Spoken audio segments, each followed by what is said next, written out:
Hey guys, what's up? This is Agent from the Comeback Sports Podcast, and this is Season 3, Episode 9. We got a jam-packed filled episode as usual. Joining me today is a returning guest, Hudson, and we'll be talking about college basketball regarding players to watch this season, the Final Four predictions, top mid-major programs, and we'll dive a little bit about the Indianapolis Colts and my Bulls, so stick around. Now for your quote of the week. With the absence of pressure, it's hard to do great things. So, Hudson, what does that quote mean to you? Good question. I think it just means that without pressure, pressure provides a lot of motivation for you to get out and to be your best. Mm-hmm. And I think that's what makes us our best. Is it? Yeah, I don't know how. I feel like it makes a lot of sense. It's hard to word it, but I think like if you replace the word pressure with like stress, I think I can think of a better way to describe it. Like you need stress in your life. If you have no stress, then life not only becomes boring, but you'll never be able to kind of like outperform or go past your limits. Right. Like maybe from, let's say we play ping pong a lot at the office. For those who don't know, let's say that you never play anyone good. You just play me every week. Right. You beat me every time, no problem. But you'll never get better. Mm-hmm. You have to play like the other guys that are so much better than me, and that's how you get better. I think it's like the lack of comfort, the uncomfortability, stepping out of your comfort zone that makes you a better person and a better ping pong player, better at anything. Yeah, and in terms of athletics, if you play tough teams, you're only going to get better. Yeah, that's why it's good in college basketball, for example, for good teams to not, schedule a bunch of cupcakes at the beginning of the year, to actually schedule some good competitions. You might lose them, but you're going to be better off come the NCAA tournament. That's right. That is right. So, Hudson, welcome back. I mean, how you been, man? I mean, I see you every day, but maybe the audience wants to know what's up. So what have you been up to? No, I've been good. I've been doing a lot of apartment hunting the last few months. Oh, yeah, that's right. I think I might have finally found one. We'll find out. But yeah, I think the last time I was here, we were previewing the NFL draft. Oh, yeah. Yeah, we did. I think we went through every pick. In the first round, we did. Yeah. I wonder how they turned out. I'd say we were both more than half right. Oh, that's good. And that's a good thing to say, at least. Oh, yeah, for sure. Yeah. So you said you're moving into like a 2-bedroom apartment. Like, kind of what are the cool amenities it has, or what do you like most about it? It's recently renovated. Oh, that's good. Which is good. It's got a nice kitchen, nice hardwood floors, free parking, which is a plus always. It's like a great location. It's super close to Chicago. It's not too far from work. Still close to family, so that's good. Location's ideal. How far is it for you to go from your new apartment to work? I'll probably be like 25. That's not bad minutes. at all. Yeah, no, it's not bad. And you're gonna be in Elmhurst, right? Yeah. So you're gonna be near a train route, so it'll be easy access to the city if you want to go that route. Oh, for sure. Yeah, we're pretty close to the train station. That's good. So Hudson, according to the sign at your desk, Hudson has this little sign of he can spell like little messages. College basketball is about a week away. It is 7 days next Tuesday. 7 days, man. I definitely want to watch more college basketball this season, just because there's more opportunity. And like unlike football, I can only watch it on like Friday through Sunday or Thursday, Monday sometimes. But college basketball, it seems like it's on like every other day. It's on about every day, yeah. And not only that, it delivers every day. There seems like there's at least one really good game a day. There's always going to be something on TV. Mm-hmm. We're entering into that time of the sports year where we have college basketball, college football, the NFL, the NHL, the NBA. And we're just getting done with the World Series. So everyone's girlfriends are not excited to hear what you just said. They don't love that. That's for sure. So who are some players that we should definitely watch out for this coming season? Yeah, there's a lot. I think I'm going to dub this year the year of the big man. Oh, okay. I like I think some of the best players in the nation are centers and forwards, which is interesting because I feel like the game has really gone away from that in the past few years. It's become more of a guard-centered league. So I think I'll start with 2 of the first-team All-Americans for college basketball this year, and that's Kofi Cockburn from Illinois. I like him. A lot of us didn't think he was going to come back this year. We thought he was going to go to the NBA, but he'll be back with Illinois. Illinois returns a couple of key pieces from last year. Obviously, they lost Ayo Dosunmu, but they got back Trent Frazier and Curbelo. But I think Kofi Cockburn he's just going to be a force in the Big Ten. I mean, he's so big. He's so hard to guard. I don't know if you saw it or not, but today there was a headline on ESPN that said he'll be out for the first 3 games because he started selling merchandise before the name, image, and likeness kicked in. So he's going to be missing, Jackson State, Arkansas State, really unimportant games. So he's missing not because of injury, but because of load management, essentially. Essentially, yeah. Dang, that's like a real NBA player. Yeah, so he'll be out for the first 2 games, and then another really good big man to watch in the Big Ten is one of my Hoosiers, Trayce Jackson-Davis. He's an first team AP All-American, which is pretty sweet. His struggle the first 2 years for him was any kind of jump shot. Not even a 3-point, but he couldn't hit anything at the free throw line. He couldn't hit, anything mid-range. So if he adds that to his game, I think he could really emerge as the best player in college basketball. He's very athletic and very gifted around the rim. And then obviously we got Drew Timme, who came back from Gonzaga. Oh yeah, he's got the mustache. See if that's still around. I mean, he's 6'10", forward. He's really hard to guard, even though Baylor made it look pretty easy last year in the championship game. And then we just have so many good forwards and centers. We have Hunter Dickinson, who came back from Michigan. He's a presence all over the court. Then we have Chet Holmgren, who is a freshman who played at the same high school as Jalen Suggs. He was the number one recruit in the country. He'll be at Gonzaga this year. He's kind of like a Kevin Durant-esque talent, where he's 7 foot. He can handle the ball. He can shoot. He can also go into the post. And then one under the radar player that a lot of people know about him obviously is Trayfon Williams from Purdue. Purdue is one of my, unfortunately as an Indiana fan, I hate to say it, they're one of my teams to keep an eye out on this year. I think they have a lot of great pieces, and he's one of them. He averaged pretty close to a double-double last season, and he's coming back. So those are kind of like my top big guys to keep an eye on. I'll mention a few guards as well. Colin Gillespie is back at Villanova. He's a AP first-team All-American, and he tore his MCL towards the end of last season, so they really missed him in the tournament, the Big East tournament. But he'll be a super senior, so he took advantage of that extra year of eligibility with COVID. He's definitely a player to keep an eye on. He's a very reliable, efficient guard, probably one of the most efficient guards in the country, offensive and defensive. And then I'll probably say his name wrong. I just haven't heard it pronounced in a while. But Max Abmas, I can't remember how to pronounce it. He is that short little guard from Oral Roberts, who beat Ohio State in the NCAA tournament last year. Oh, yeah. He was the leading scorer in the country last year. I expect him to be this year as well. He's only a junior, so wow. I feel like he'll probably leave after this year, but we'll have to see. Then the last guard I'll mention is Buddy Boeheim from Syracuse, Jim Boeheim's son. Yeah. He really broke out at the end of the last season. When Syracuse made that run to the Sweet 16 last year, he averaged nearly 25 points a game. So he kind of established himself as that key piece for that team. And we'll see how he's just one of the best shooters in the country. So I think he's got a lot of potential to have a breakout, not just a breakout run, but a breakout season this year, playing for his dad. That's cool, man. But yeah, those are my players to keep an eye on. Yeah. Those are some players that can help teams make deep tournament runs. They're all very, reliable players.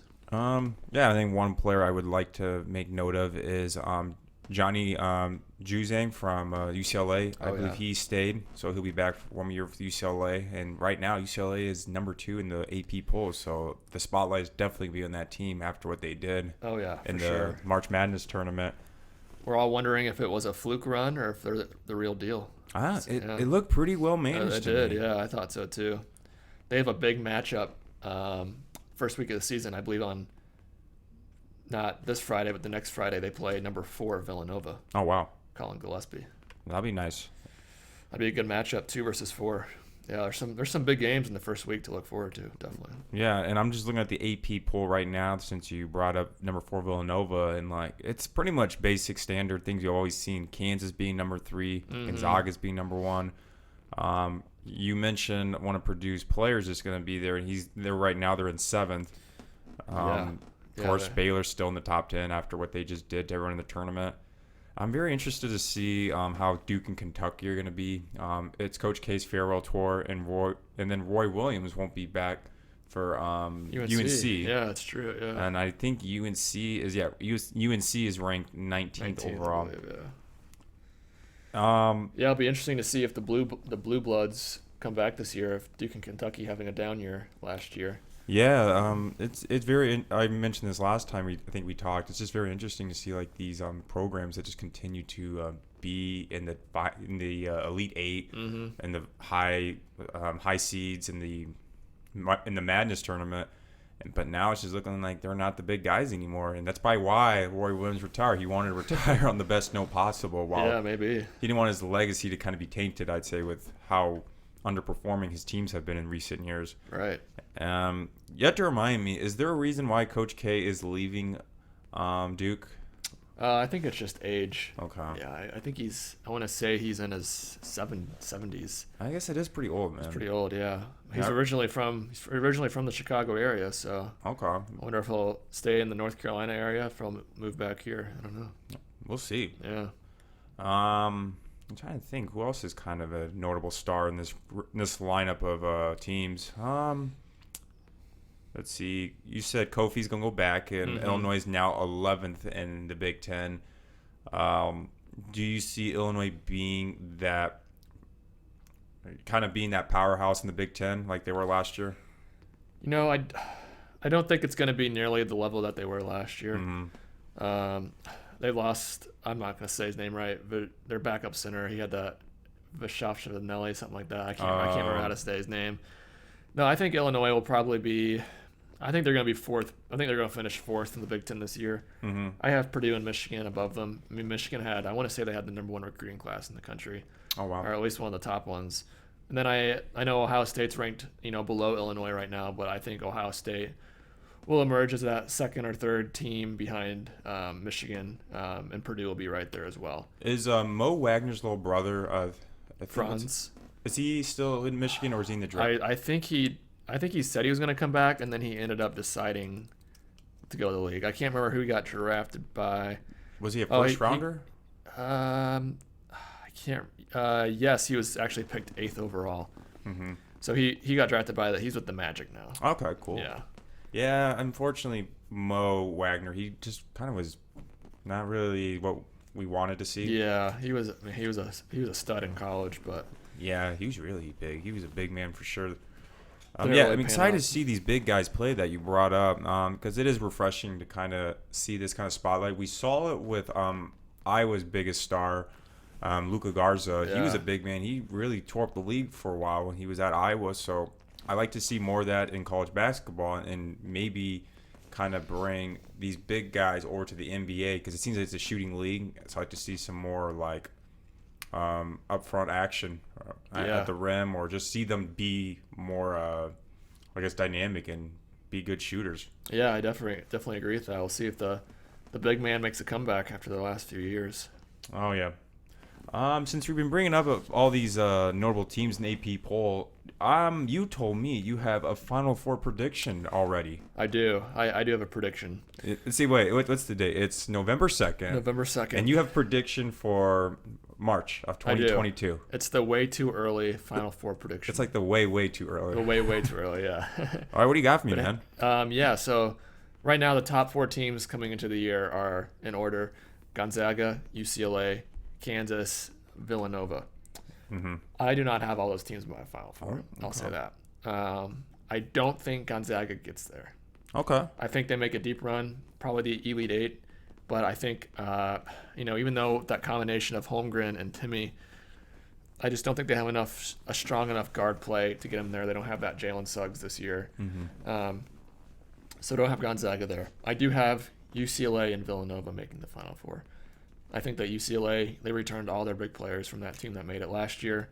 Villanova is also a super, veteran team. They're returning a lot of players. They lost a few to the draft. But I think Jay Wright will have him there. And then I have Texas, surprisingly. Texas, if If you remember, Shaka Smart was their coach last year. Yep. They were supposed to be very good. They got knocked out early in the NCAA tournament. They lost in the first round to Abilene Christian. Oh, yeah. But he left for Marquette. In comes Chris Beard from Texas Tech. They don't return. They return 2 guards, Courtney Ramey and Andrew Jones, who were really big guards in that team last year. And they also got some key transfers. They got Marcus Carr from Minnesota, if you remember him. And they got, I can't remember his name. Something Allen from Utah, who was one of the most underrated players probably in the country. So they got some big time transfers. I think Chris Beard will have them playing in the Final Four. And then, excuse me, 4th team I have there is Purdue. I think Purdue has a ton of size, and they have a good amount of experience. And Jaden Ivey is one of the best young guards in the country. Okay. So I think Purdue is my Big Ten team that gets there. Okay, so in your Final Four, you got UCLA, Villanova, Texas, and Purdue. Yep. Okay. That's the 4. Yeah. I'm very interested in the UCLA pick because previously, this same time last year, they weren't even ranked. Yeah. So I'd like to see it, just because it's nice to see a team, that is kind of considered underdog at one point not too long ago, and now they're gonna emerge into being this powerhouse again like they once were. Mm-hmm. I haven't seen really UCLA been a really consistently great team since Lonzo Ball was there, honestly. And I would even say that they haven't been a great team since Kevin Love was there. Oh, way back when, yeah. So yeah, it's been a while, but yeah, it's cool to see a blue blood like that return. Hoping my Indiana Hoosiers can also do that eventually. You never know, man. Yeah. I remember I teased you a little bit because I heard Brad Stevens wanted the job, but of course he ain't going to leave the NBA to go back to college. Yeah, it would have been nice to have him, but I'm excited for what Mike Woodson's going to bring to the team. That's right. Mike Woodson is going to be there. Oh, yeah. That's cool, man. In terms of my predictions, I don't know. I'm just always going to say it's always the safest choice, man. I want to go Gonzaga being in that Final Four. Mm-hmm. Gonzaga will be in there. I'll go Villanova. I think Villanova will definitely be there. Let's see. Who else we got in here? I'm not going to put my money on Duke or Kentucky. Mm-hmm. They're always... Yeah, they're both going to be super young. Right. I just don't really see it. And I don't know. Maybe... I'm going to go on it, man. I say Duke will make it. Okay. Because it's Coach K's final year. He probably wants to go out as a hero. He probably does, yeah. I'm sure his team will want him to, really enjoy that first year and make it a successful one. So. Yeah, unfortunately, I'm not going to pick a Big Ten team. I know they always come up short to me, man. I'm sorry. They do. They do. Like Michigan, man. I feel like years in a row, Michigan has always been very hyped to be like the team to win it all, and then they always come up short. It's true. Juwan Howard hasn't proved himself yet in the NCAA tournament. So. Right. I got at least 3 that'll get in, and I'll just kind of pick a wild card and just say I want to pick Houston, but I put them in my Final Four so many times in previous March Madness brackets, and they always like to disappoint me. I remember you were the only one in the office that had them in the Final Four last year, though. Right, because I watched them once. I think it was like 2018. It was just this very grit team, short shorts, like a vintage basketball team. I like watching this team. They're super good defensively, but offensively they just couldn't get the job done. Yeah. I don't know. I'm going to say my last Final Four pick will be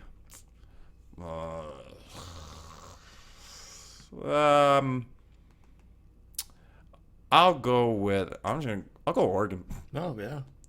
I mean, Dana Altman is one of my favorite coaches in the country. There you go.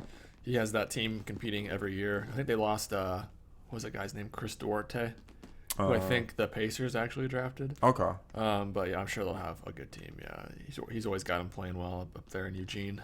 Oh, it's okay. Yeah, I don't know. I also just like Oregon sports. I do too. I love their uniforms. Exactly. I love the color scheme. I like watching them football, and I like watching them basketball. Oh yeah. And I'm a runner, so I'm a fan of the Oregon track program because they always just destroy everybody. Oh yeah, and Nike's founded there too, so I'm a fan of Nike. They're elite. So we talk about these big teams that always seem to be in the picture for the tournament or Final Four. What are some like mid-major teams that we'd want to watch this season? They don't have to necessarily be in the Final Four or Elite Eight, but just teams to watch in general that are smaller. Yeah. Yeah, I love mid-major programs. I love following basketball at the mid-major level. I have some teams that I think, could maybe potentially, if they, win enough games, crack the top 25 at some point. I think they can be, make a run in the NCAA tournament. So I have my top 5 mid-major teams in the country. I'm a big fan of the Missouri Valley Conference. I think I've actually have 3 of their teams on this list. Oh, cool. Last year they got, how most mid-majors will only get 1 team in the NCAA tournament. Last year, Missouri Valley got 2. Wow. Loyola and Drake. Mm-hmm. So they also made my list. Both those teams made my list. But I'll start at number 5. Number 5, I have Oral Roberts, who I talked a little bit about earlier, returns the leading scorer in college basketball. He's just super dangerous, and if you're not prepared for him, you're going to go down in the first round to Oral Roberts. Yeah, man. I mean, the upset of Ohio State, and no one expected that, and they did it. I believe that was a 15-2 upset, seeding-wise, in the tournament last year. Number 4, I have Drake. Obviously, on that team last year, they made it. They got an at-large bid, and their best player, Roman Penn, got injured towards the end of last season, and that kind of I don't know if you remember him. His name Yesufu, kind of emerged as the best player on that team. He actually ended up transferring to Kansas, but they got Roman Penn back, and they also got Hemphill back, who was also injured towards the end of last year. Okay. People forget that Drake team was like 30-2 in the regular season last year, something like that. I think someone told me that they would cover majority of the spreads. Yeah, probably. And so they were just a good team to bet on. Yeah, I can see that for sure. I'm glad to see that on the list because I'm a state of Iowa native. Drake is in Des Moines, and it's not too far from Iowa State. Unfortunately, Iowa State will not be a big discussion in this show for basketball just because they are in a very big rebuilding process.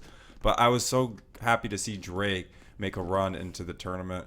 I think they went through one round, or did they get eliminated in the first round? Gosh, I can't remember if they won there. They were in that the play-in. They were in the first 4. I can't remember if they won or not. Did they play UCLA? Because I remember UCLA was in that first 4. I think it was. It might have been the team that lost to UCLA. Yeah. Okay. Well, either way, I know they didn't make a run in the tournament, but they made a run in terms of the regular season and just showed that, hey, we're a small team, but we can hang with the big guys. Oh, yeah. So it was nice to see that as an Iowa native. Number 3 on my list, I have another Missouri Valley team. Okay. Loyola. I like watching that. Yeah. Oh, yeah. Loyola's going to be fun to watch. It'll be a little different this year. Their coach who's led them on those runs the last few years, Porter Moser, he took the head coaching job at Oklahoma. Oh. So I'm trying to remember his name. His last name is Valentine. His brother played for Michigan State, Drew Valentine. He's taking over as the head coach of the program. He's been an assistant coach under Porter Moser for the last few years. So I think he picks up right where Porter Moser leaves off. The tradition will stay the same. He'll carry that in. They obviously lost their big man, Cameron Krutwig, one of the most special players in college basketball the last 4 or 5 years. They lose him. I was going to interrupt you. You said Drew Valentine, right? Yeah. Is he related to Denzel Valentine? I don't think so. I can't remember. Because I looked up his name, and I think he is Carlton Andrew Valentine. Oh wait, yeah, they're brothers. Yeah, he's 30 years old from Lansing, Michigan. That's right. Yeah, siblings Denzel Valentine. Yeah, because he played for the Bulls for a little while. Denzel Valentine, I think. Right? I don't like to remember that. Oh, that's cool. That's kind of cool. So it's his brother. They do get back Lucas Williamson, who is one of the best players on their team the last few seasons. He was actually on that Final Four team 5 years ago. He's coming back for his super senior season. He took advantage of the extra year of eligibility. I think he's one of the most underrated guards in college basketball. He absolutely locks up on defense. He gets buckets on offense. I actually have him as one of my top NBA prospects, under the radar NBA prospects going into next year. Okay. So that's number 3. And number 2 is my last Missouri Valley team inside the top 5.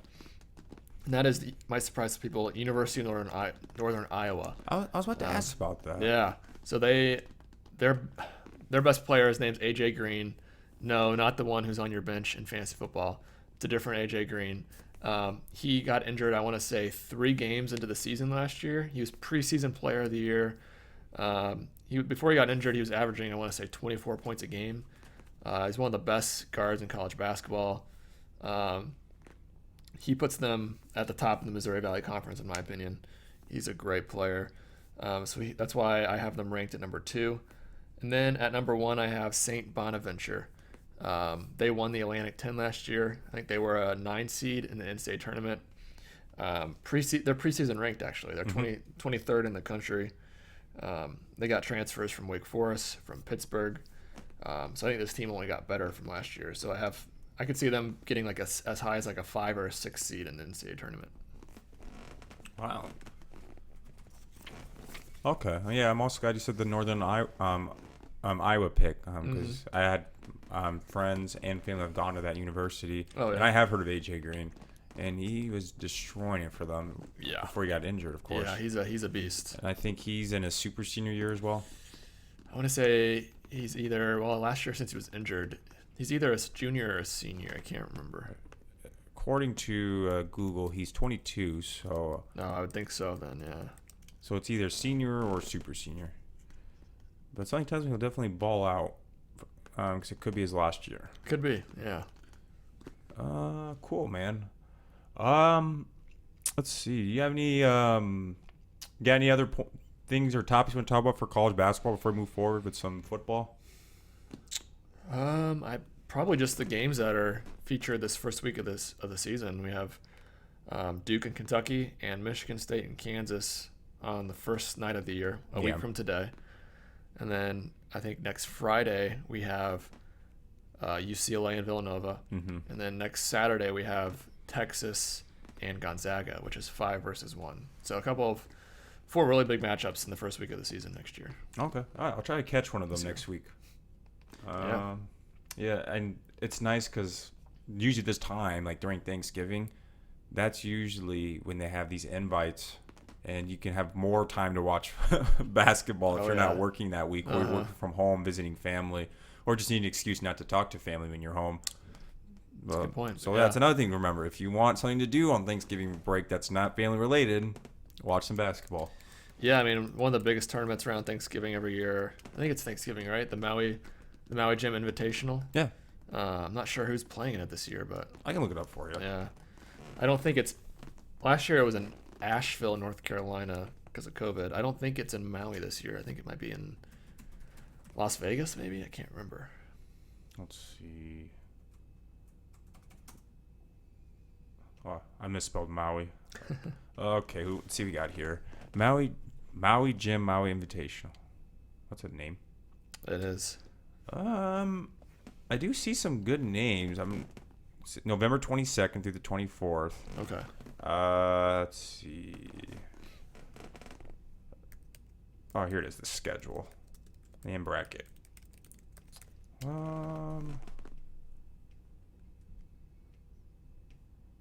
Okay.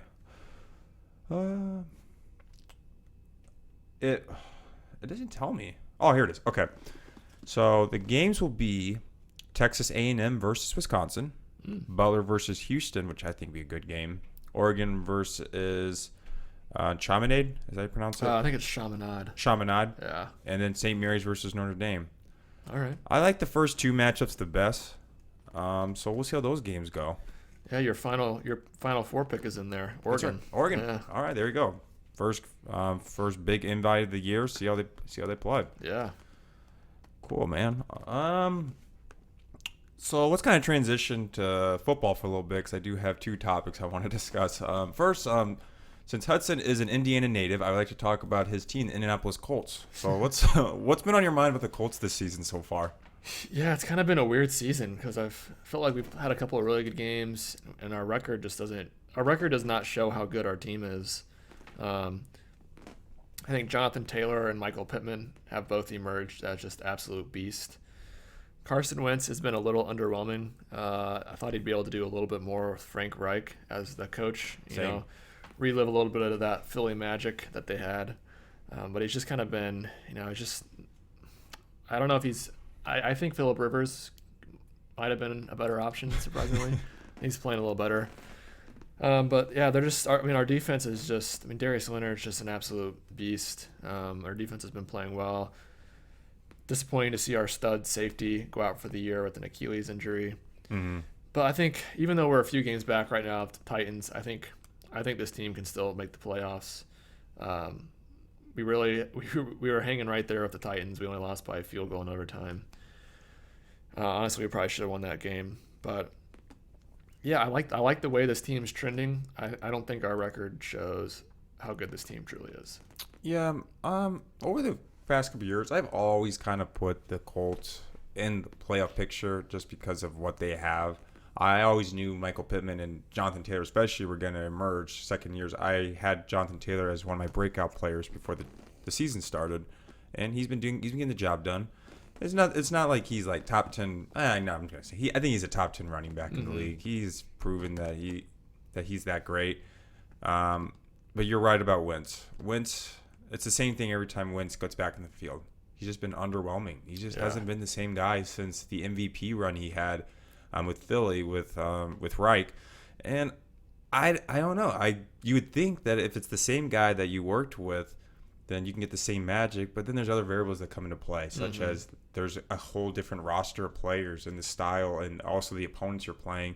They're in the AFC. They're not in the NFC, and the game's probably a little bit more different than it was during that Super Bowl run. But one thing about Wentz is that the thing that alarms me the most is he's so talented. He deserved to be a number one overall pick. He was number one overall, correct? I don't think he was number one. Okay, he was a first rounder. Yeah. His talent showed that he was a first round pick, regardless of the competition he had at North Dakota State. But it's the decision making. I feel like sometimes he feels he has to play that hero ball. He just doesn't want to make the easy decision. He wants to make the most effective decision. He's been making very low IQ choices this season. You can just tell it's pretty obvious. I remember in the overtime game the other night against Tennessee. In overtime, he threw that interception. He tried to force it into like the smallest window and triple coverage. That's the thing he does the most. He just forces throws that don't need to be made. He had an easy check down that would have probably picked up a first down on that play, but instead he tried to do too much and force it into a spot that he never should have tried to force it into. And I'm very curious, when he was at Philly, that was the same mindset that he did there, and it just worked better because the talent around him could make up for that bad decision making. So that's kind of things you have to take into consideration. It's just a different roster in Philly, and just I don't know. Maybe he has a confidence issue.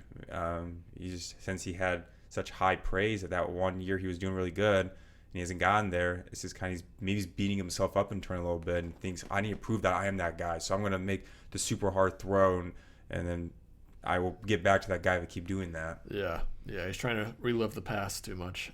Amen. I always say, Carson Wentz, I have no problem with Wentz. I think he's a good dude. I hope he kind of finds his footing again. In terms of the Colts' playoff chances, at the moment, it's not too positive for me because you got teams like the Bengals. The fucking Bengals are making a run for the playoffs here. Yeah.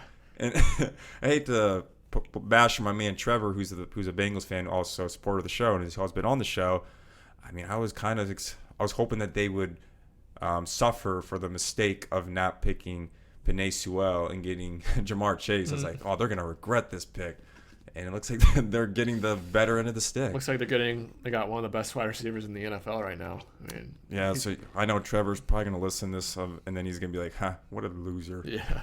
But, then again, you got some outliers like the Chiefs. The Chiefs aren't what they used to be. They might not even make the playoffs. I think are they 4-4 now after last night? Yeah. The Chiefs have the same record as the Broncos, the Patriots, and the Browns. And the Browns have been a surprise also. Yes. So maybe I shouldn't be jumping on the whole no playoff run for the Colts, because you got the Browns, you got the Browns, you got the Patriots. Steelers aren't that great either. And the Steelers, they haven't really been performing as well as they should have in previous years.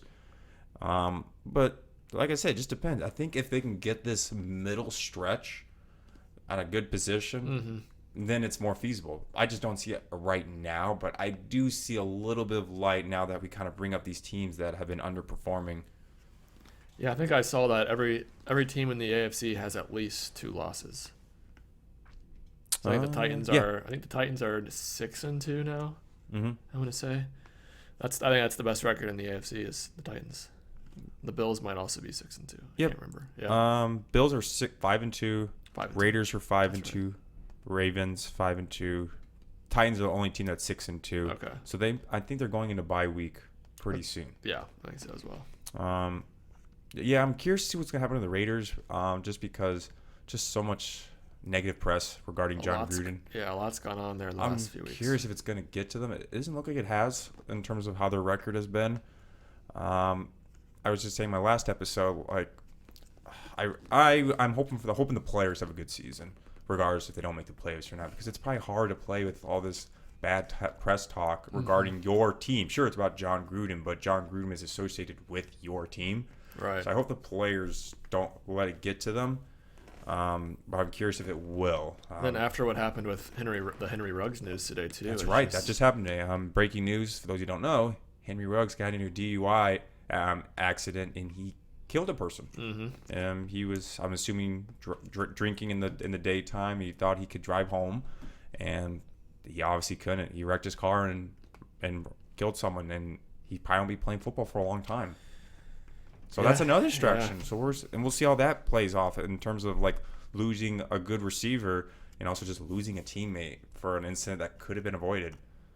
Yeah, it's awful what happened. Did you see what happened with the Chiefs? Andy Reid's son got into that car accident, and that was obviously a distraction when it came to Super Bowl week. That's true. Yeah, it derailed him. Yeah. The AFC, like I said, I'm going to give your Broncos a little bit of light. I'll have a better idea kind of next couple of weeks, and I'll bug you at your desk and say, all right, dude, they're going to make the playoffs. Yeah. Or like, I was right, dude, they're not going to make the playoffs. Right. Yeah, we're almost coming up on the half. I think 2 weeks from now will be the halfway point of the season. Yeah, we forget. We have another game. We have another game on our schedule. Yeah, that's right. Yeah. Speaking of the Colts, though, Thursday night, we got Thursday night football this week. Colts-Jets. Colts-Jets. Yeah. We go to see the Colts on TV again. It's always nice when I can see the Colts on TV because it's always Bears games up here. Oh, man, dude. Tell me about it, man. I'm tired of seeing Bears games just to see them get clapped. I think Bears fans are probably saying the same thing. I think they're tired of seeing them on TV. Oh, yeah. Unfortunately, it's the Jets. Yeah. I like Robert Saleh. I think he was a great coordinator at San Fran. I'm going to expect him not to have a struggling year. I'm going to expect to have a struggling year, his first year in New York. I just laugh sometimes because when people say the Jets are playing, I think of my elementary school. I used to go to an elementary school called Jefferson Edison Jets. That was our mascot. We were the Jets. And like when we were kids in gym class, we have a jumping jack song where we would spell Jefferson. So we like J-E-F-F, and then we finish off after we spell the name. We just stomp on the ground and go, Jets, Jets, Jets. So that's why I always think of when I hear Jets. Whenever I hear Jets now, I think of the have you seen Ted Lasso? No, I don't got Apple TV. Okay. It reminds me of a quote from Ted Lasso where he talks about the Jets. I'm trying to find what it is exactly. Oh, here it is, yeah. Back home, when a team was playing poorly, we didn't call them unlucky. Well, what did we call them then? The New York Jets. I saw this like video meme. I think it was like a TikTok meme where this kid is like doing like commentary on like a Jets play of like an interception. Oh, I've seen that. And he literally blamed everyone except the Jets players. Yeah. Oh gosh, yeah. That was a good breakdown by that young kid. Oh yeah. Let's kind of look at the NFC a little bit. Since we talked about your Colts, you might be talking about Packers a little bit. Oh, let's talk about them. Yeah. Oh man, I like the Packers so far this season. I'll admit though they shouldn't be 7-1 because there's some wins where they got lucky. Like example, the Cardinals win. That's true. When Douglas got that interception on the final play of the game. Well, it wasn't the final play, but it was essentially the last drive for Arizona. That should have been a touchdown. Mm-hmm. But I think there was some miscommunication with the receivers, and Douglas just went in. They're like, "Oh, well, here's a ball. We won the game." Yeah. I think I'm surprised to see that they're 7-1 after the first game of the season. I mean, yeah, I was very surprised. They got killed by the Saints, Jameis Winston. Yeah, but that was very surprised. I really can't explain that, but I guess it's over their heads now. Yeah, I'm just curious what happened. Yeah, I don't know. We got 3 teams tied in first place in the national or in the NFC. We got Green Bay, got Arizona, we got the Rams. Yeah, and kind of who's going to come on top at the end of the season. I mean, I'm going to go on a whim and say if Green Bay can I don't know, get 2 more wins, 2 more straight wins, I'm going to say they're probably going to be the number 1 seed in the NFC. They'll get the home field advantage and do the same thing they did last season. Yeah. I think the Arizona Cardinals and Los Angeles Rams, those teams are in the same division, and I love the NFC West this season. Oh, yeah. It's so fun to watch. I kind of compare those two teams to what we saw this year in baseball with the Dodgers and the Giants, 2 of the best teams in the entire league in the same division. It's crazy that either Arizona or Los Angeles is going to be a wild card team. It'll be interesting to see which one that is, because that'll really play an effect in the playoffs when you got home field advantage and such. Right. So it's gonna be fun. It's gonna be fun to watch those 2 teams the rest of the year and see who comes out on top in that division. This might be a stupid question, but is it possible for 3 teams to be in the playoffs from the same division? Is it? I think it would be, right? Because is there 2 teams that make it from the wild card? I think so. I think so. So I think it would be. Yeah, I think you could have the Rams, and who's the next best team in that division? The Seahawks? 49ers? Oh, 49ers, yeah. That kind of was my prediction going in a little bit, because I said in another episode, like, the NFC West will be the team to watch because Cardinals are stacked, Rams are stacked. You can't count out the 49ers with Shanahan. But unfortunately, the 49ers have been a little underwhelming this season, so that's not going to happen. But that was kind of my thing. Like, won't be surprised we see these 3 teams making a bowl, all 3 of them making a playoff run. Yeah. But even the Seahawks, you can't knock out the Seahawks, especially Russell Wilson, because Russell Wilson has one of the greatest starts to a career through the amount of years he has played. So there's always a chance to play when you have Russ on your team. Oh, absolutely, yeah. Yeah, when he comes back from his injury, I don't know how long he's out for, but you still got to keep an eye out on the Hawks. Hey, man, he'll always be there for the coin flip. Did you see that game? Yeah. Where he was literally out for the sidelines, and it was overtime, and he literally was there for the coin flip. Yeah, that was awesome. Yeah, he's a corny little dude. Like, people like to knock him because, he just says the dumbest things, and he does the dumbest things. Like, who names their kid Win? That's true. Well, you can't knock his positive attitude. Like, he's not like an asshole. He's not like he's getting negative press. He's just corny. He's a great great leader. I wouldn't say he's as corny of a leader as Drew Brees was. Drew Brees was like the most, for me anyway. Drew Brees always said like the most basic leader stuff, like in huddles, and like, we got to go out there, we got to go play hard. Like, I don't know. Drew Brees always came over as the corniest leader to me, but Wilson might be second. I don't know, but the thing when Drew Brees talks, though, like, he says basic, like, out of a movie kind of quotes, or like phrases, but like the energy at least matched it, though. Like, he could say anything, but how he said it and communicated, kind of got you going a little bit. That's true. When your heart rate went up a couple beats after he said shit. That's true.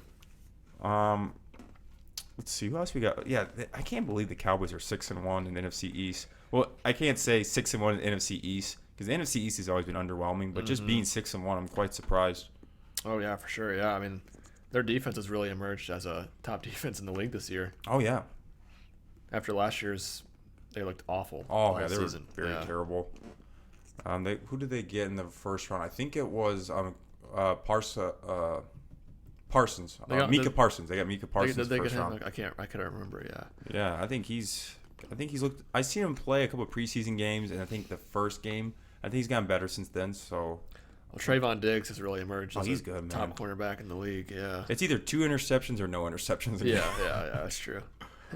The Buccaneers, after that loss to the Saints on Sunday, I'm a little curious what's going to be for them. I think it's going to be the same thing as last year, where they're going to have like 3-4 losses max, and they'll just run through and get to the NFC Championship no problem. Yeah, I mean, right now they're really banged up. Their secondary, like their entire secondary is injured. They have no depth in their secondary. Yeah. If they get healthy, I mean, if they start getting healthy throughout the season, I think they're going to be fine. I mean, they didn't have Antonio Brown against the Saints. He's been their leading receiver this year.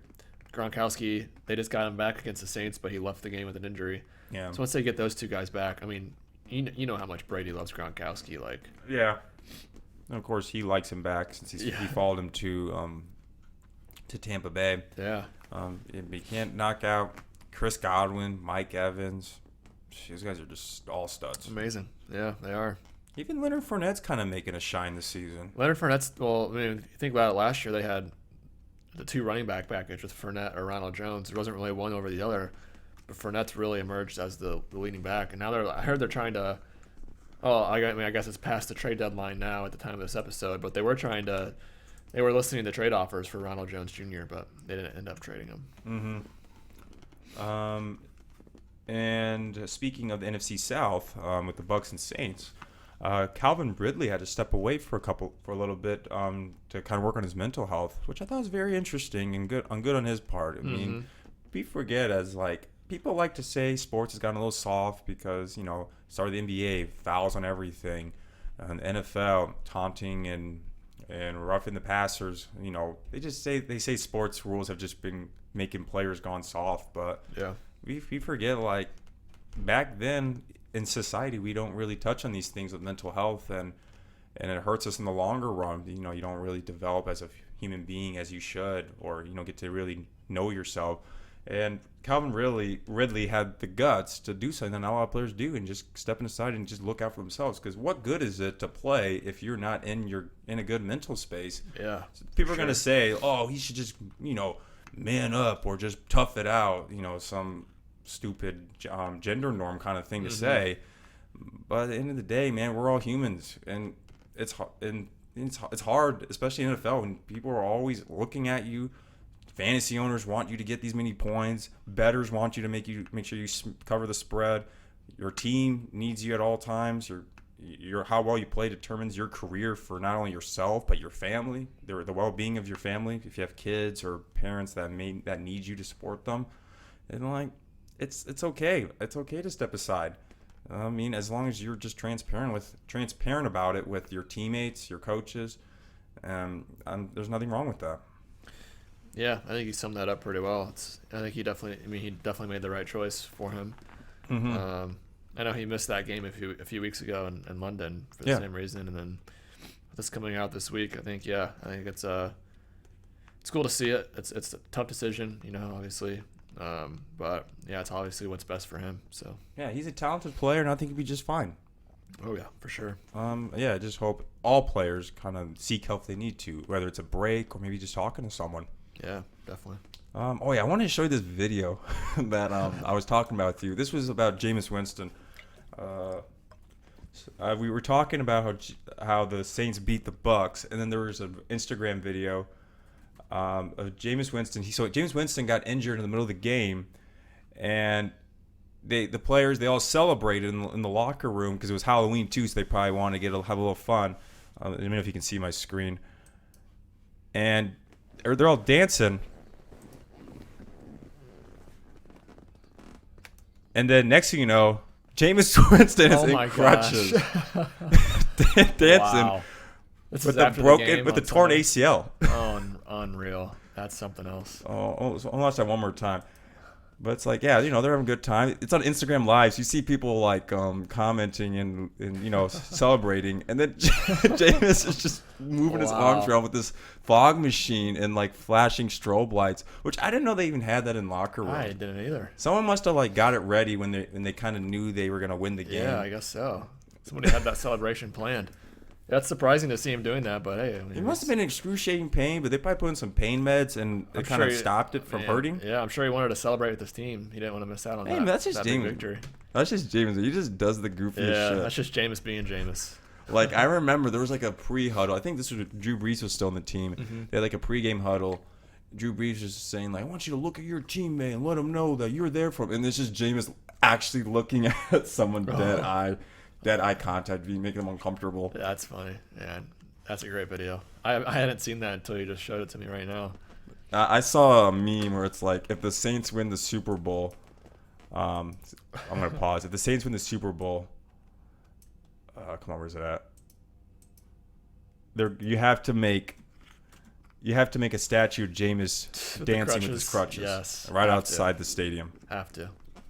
That was the turning point. Was that video right there? It might be, man. You beat the Super Bowl champs. I'm sure you're gonna be feeling pretty good about yourself for the remainder of the season. For sure. Let's see what else I got for us today. You know what? We'll just briefly talk about the Bulls because it's getting a little late. I'm sure Hudson has some things to do because you had to go to sign for your apartment today. Yeah, I think we're signing our lease tonight. So Okay, so we'll wrap this up real quickly. So I'll leave the Bulls for the season finale because Bulls are looking good, and it's good to finally not be a disappointed fan for as of this episode, they're first place in the Eastern Conference. They're first place in the world. In the league, yeah, in the world, yeah. So I want to talk to Hudson about my trip to Indianapolis. So let's start with a little fun segment of AJ's trip to Indy.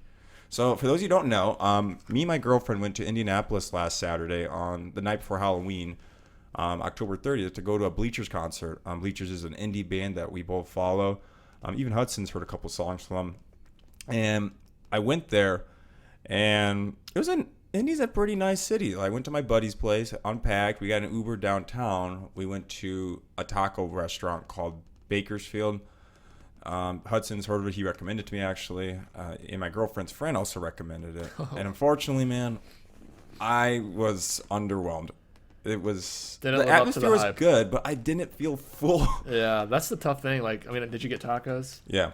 It's just tough to feel, at most Mexican restaurants, it's tough to feel full after tacos. Now if you eat my tacos, man, I'll give you a nice filled taco where if you lift it up, it might rip. Well, I remember it was your, what was that, a few months ago, your mom made enchiladas. Oh, yeah, dude, my family will make sure you're full. Yeah, most Mexican restaurants, man, tacos just don't fill you up. I kind of stopped getting tacos at Mexican restaurants. I usually just get quesadilla or a burrito or, I like quesadillas. Or fajitas. I'm usually always full after getting one of those. But my only problem with fajitas at Mexican restaurants is they give me too much vegetables. Yeah, I want more meat. I went to my family went to Uncle Julio's, the restaurant. We went there last week, and man, that's great stuff. That's good stuff right there. Oh yeah, yeah. It was the tacos. It was a funny story with the tacos. So we were just like, okay, let's just get 6 total tacos, 3 for me, 3 for my girlfriend. Mm-hmm. And apparently how we ordered it was confusing them a little bit. We got the 6 tacos, but like the dude comes out. Okay, so I ordered the tacos. Like, oh, look, I'm like saying we'll get 2 of these, 1 of this, and my girlfriend says, oh yeah, we'll get 1 of this. And the dude comes out with our tacos, and he wasn't our server, so he probably didn't get the full gist. But he's like, he puts the tacos down. We got 6 tacos. 1 for you. He's like laughing like, man, your boyfriend's cheap. He only got you 1 taco. I'm like, no, man. There was 3. There's 3 tacos each. I promise you, I'm not cheap. Yeah, that's funny. We had this really spicy taco. It was actually spicier than I thought, which is nice because I like spicy food. Mm-hmm. But they also had a $3 shot of the day. The shot of the day was Milagro, which is a good shot. Good. Drinks were good. I had this. It was like a bubbly rosé. I think it was like Rhine Geese. Bubbles or something. It was pretty good. I like sweeter beers. Mm-hmm. So that was nice. It's definitely like a cool experience place to go. Like it's always I like the atmosphere. Yeah, good atmosphere. I just want more food. Yeah, no, I don't blame you. Yeah. And this is what pissed me off the most, man. When I go to Mexican restaurants, or when we go to Mexican restaurants, what's the first thing you expect when you sit down? Chips and salsa. Exactly. They don't have that. You have to order that, and they charge you. Yeah, that's tough. I don't know why do Mexican restaurants do that? Like it's such a norm in Mexican restaurants to get free chips and salsa. I feel like that needs to be universal at every Mexican restaurant. And that's probably what I was thinking of when I ordered these tacos. Like, okay, 6 tacos will be fine because I get the chips and salsa. You're right. Nope. So did you not get chips and salsa then? No. So after that, we went to this arcade bar called 16-Bit, and I'll show you guys a picture. But there's like that game, that little thing where like you put sticks and it lights up and you can spell things. Mm-hmm. It's like kind of like an Etch-a-Sketch, but it's just like a light of sticks. Right. They had a giant one on this wall, and I could show you right now actually, and then I'll have a picture on the actual video. And we spelled out Bleachers 2021. Oh wow. And we posted it on Instagram and Twitter, which was kind of cool. The Bleachers comment on it? I tagged their asses. They didn't say anything, man. Oh wow, yeah, that's sweet. That is cool. Yeah, it was a pretty cool place because the games were all free. Here's the catch, though. 2 catches. They're kind of outdated games. They weren't like the coolest games. They're like the more nostalgic games like Pac-Man, Invaders, and all those really old games. But the reason why they're free is because the beers are a little more pricier. So that's how they get you. That's how they get you, yeah. But it was fun, and we played a couple games, and then we went straight to the concert. We waited in line, and we became friends with this couple. Shout out to my new friends, John and Sadie. this dude, John, he had this Florida State jersey on, and he was literally sitting on the ground watching the Florida State Clemson game. I was like, "You watching the game?" He's like, "Yeah, you want to watch with me?" Oh yeah, definitely. So I'm like literally getting acquainted with this guy watching the Florida State game. And unfortunately, Florida State lost, so that was a bad start to the night. But here's one thing I didn't know: Indianapolis has open container. Oh really? Yeah, that's what I was told. I didn't know that. So they gave us 2 beers and we drank while we're waiting outside in the street. Got to the concert. Beers were even 3 times more expensive. Good concert. And then we went to Goodfellas for dinner as like a post-concert. I tell you, man, Goodfellas had one of the greatest pizzas I've ever had in my life, man. And the reason why is because it's very doughy. I'm a big doughy guy. So like the sauce was good. Meat was good. The dough stole the show. And that's the name of the episode. The dough that stole the show. I like it. Yeah, Goodfellas is pretty good. It's my favorite pizza in Indianapolis. I want to say that, Dave Portnoy, the Barstool Did president, he review it?